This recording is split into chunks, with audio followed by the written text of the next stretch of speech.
அகர முதல எழுத்தெல்லாம் ஆதி பகவன் முதற்றே உலகு.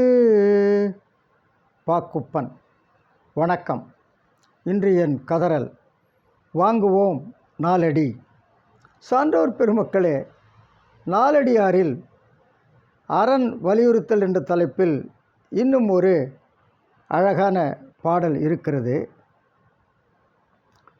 இன்றுகொல் அன்றுகொல் என்றுகொல் என்னாது பின்றையே நின்றது கூற்றம் என்று எண்ணி ஒருமின் தீயவை ஒல்லும் வகையால் மறுமின் மாண்டார் அறம். நாலடியார் மிக அழகாக சொல்லுகிறார்.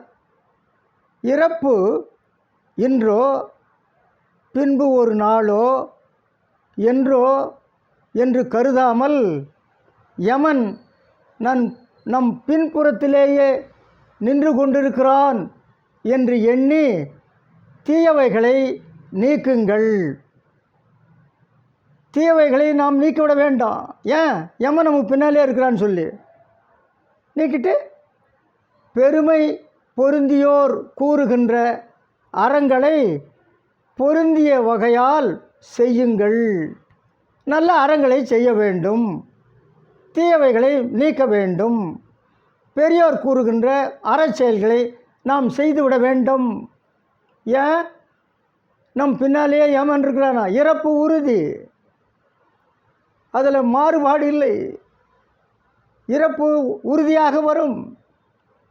ஆக சுருக்கமாக சொன்னால், தீயவைகளை நாம் நீக்கிவிட வேண்டும், நல்ல அறச்செயல்களை நாம் செய்ய வேண்டும்.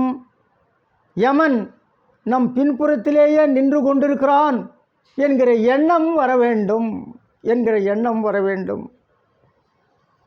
நாம் அப்படியெல்லாம் செய்வோமா? சான்றோர் பெருமக்களே, என் மனைவிக்கிட்ட நான் கேட்டேன், என்னம்மா சிறகடிக்க ஆசையில் வர்ற விஜயா மாதிரி திடீர்னு அறச்செயல்களை செய்ய தொடங்கிட்ட கேட்டேன். அவள் சொன்னா, நீங்கள் நாலடியாரில் வர்ற பாட்டை சொன்னதை கேட்டேன். யமன் நமக்கு பின்னாலேயே நிற்கிறான் என்பதை எண்ணி பார்த்து அறச்செயல்களை உடனே தொடங்கி விடுங்கள்னு சொன்னீங்க. ஆனால்தான் நீங்கள் என் பின்னால் இருக்கிறீங்கன்றது எனக்கு நினைப்பு வந்தது. உடனே அறச்செயல்களை தொடங்கிட்டேன். நன்றி, வணக்கம்.